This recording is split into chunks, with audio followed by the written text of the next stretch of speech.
It's lies, more lies, and statistics. Therefore, it's important for journalists to understand how others are manipulating data.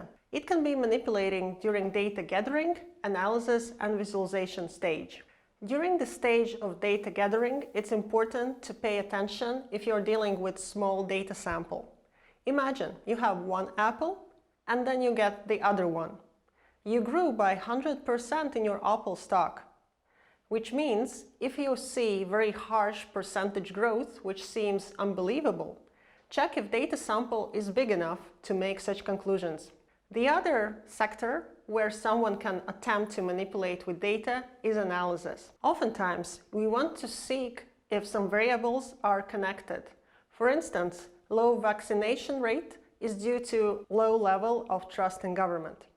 It appears that correlation is not that obvious. Did you know that the number of people who died by sinking in a pool correlates with number in how many movies Nicolas Cage participated?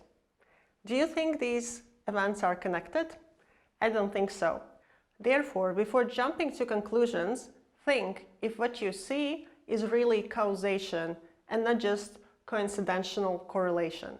The other stage where people can manipulate with data is through data visualization. Always check scales.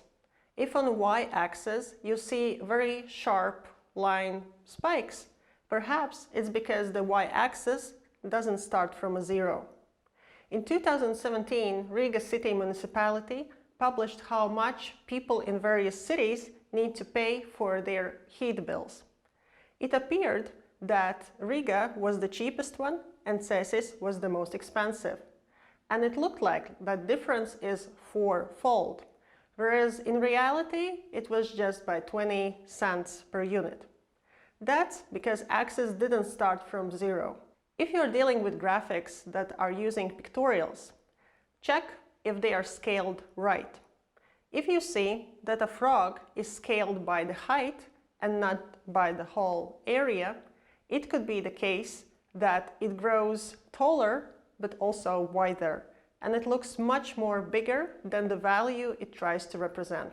And finally, when you're dealing with interviews, think if politicians are not cherry-picking in data. When Obama was running for his second term, during debates with Mitt Romney, he claimed that within 30 months of his rule, 5 million jobs in private sector were created. Though he forgot to mention that before there was big economic recession and about 5 million jobs were lost. Therefore, the net growth of jobs in private sector were just above 120,000.